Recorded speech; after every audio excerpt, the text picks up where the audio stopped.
Almost all of the film is shot against a green screen, so it's up to the visual effects department and the visual effects art department to create all the backgrounds from scratch using images in the style of the comic book. I'm a visual effects designer, or sometimes referred to as a visual effects art director. That means when they talk about something being in the background, I've got to visualize what that particular thing in the background is going to look like. The only exterior shot in the movie, well, they're the only handful. There's the 3 right here. This horse sequence we did shoot outside, but that wasn't the sky of the day.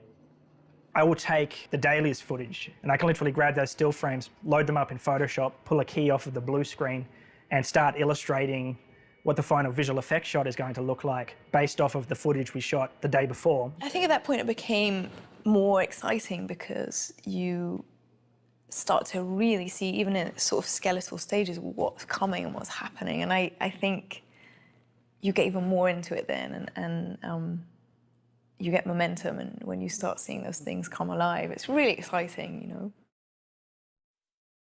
Usually in a movie, you're trying to figure out what the look is going to be, or you're trying to get into the vision of the director or the project. Frank Miller, you know, in his book, it was so clear what the look was, and Zach was going off of that. So it's kind of like that work was done for me.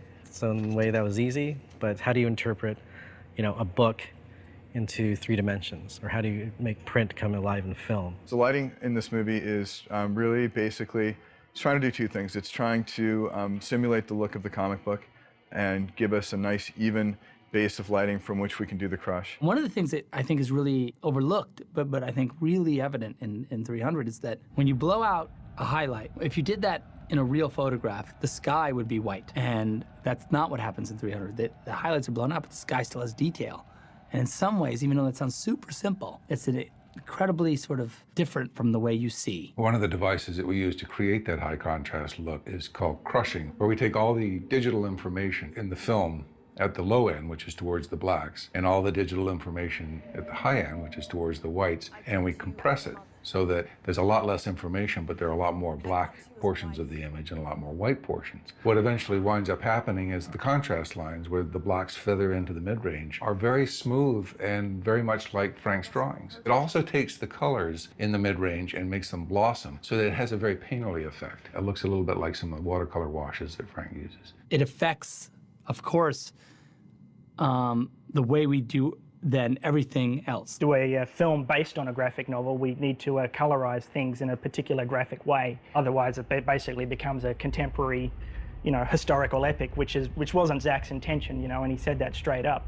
When we made 300, we had to adhere to a strict set of rules for the production of the movie when we said we're going to make it look like a graphic novel. I looked at that and thought, well, why can't we actually have that kind of stylization during the movie? Why do our skies have to be, you know, photographic skies? Maybe we can make them a little bit painterly. Maybe we can actually push the film in this kind of weird world between live action and almost animated film. Every piece of it needs to be manufactured and revisualized because you can't film anything that's real. If Zach is, you know, composing shots to mimic Frank Miller's particular boarding style and so on, I'm trying to colorize the shots to mimic Lynn's color styling. Looking at what she had done for the graphic novel, I thought it'd be interesting to actually kind of try and mimic that. One of the things I've been doing is using coffee stain skies, which is, you know, literally me getting, you know, balsamic vinegar or watercolor or whatever, coffee stains, and getting a nice texture on a piece of paper and then scanning that texture in, and then actually mixing those watercolor textures into a photographic sky. What's going to end up being the look of the movie is that there's no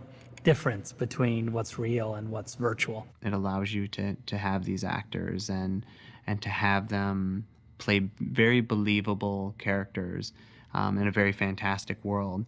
And it's just another tool to then take that performance and really insert it into the world of Zack Snyder and how he perceives, you know, this great thing Frank Miller created. From the beginning, I was like, look, I want Xerxes to be way taller, like crazy scale. That was part of the aesthetic, you know, of the storyteller, sort of linking in with the impossible image that you see. Because everyone's around the campfire and they're a little bit, and? Okay, he's king of the Persian army, so what? Yeah, but he's all in gold and he's bald and he's 9 feet tall. Now, okay, all right, good. What else? You know, it's like, now the story sounds a little more interesting. The shocking scene where Leonidas shoves the messengers into the well. It was a great way to reveal that Spartans were different than the other Greeks. They were the oldest of the ancient Greeks. They lived by much more barbaric rules. And so I wanted to show that they broke rules constantly, which they did. It was blasphemy to kill a messenger. And to kill 30 of them was beyond blasphemy. But those were the Spartans.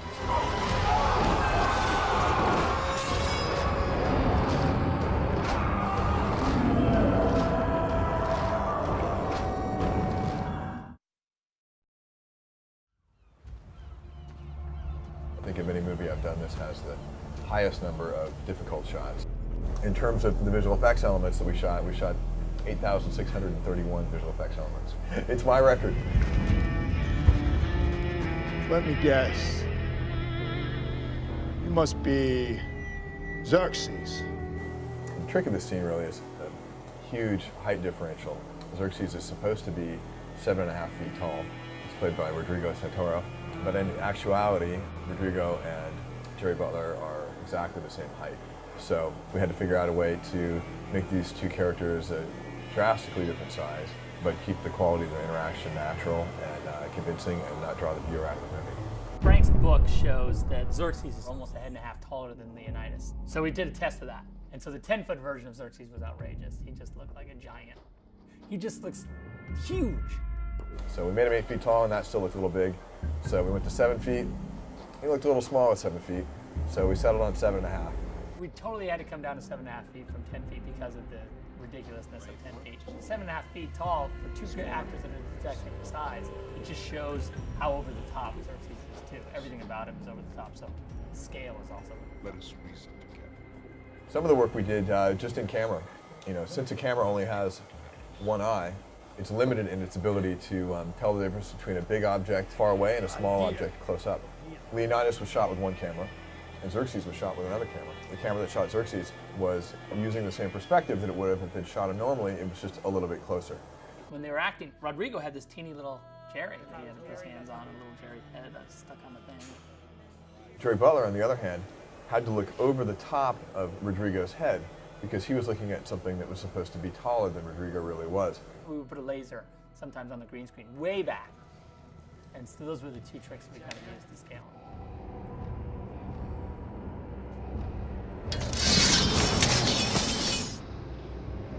With the Wall of the Dead, if you look at Frank's drawing, it's almost like the bodies are like cresting like a wave, like washing down on it. And that was really, I think, the thing that was the biggest challenge. The challenge was to start the wall off as a big, vertical, intimidating element. We started off doing a little bit of previs just to kind of get an idea of what Zach wanted to see in the movie.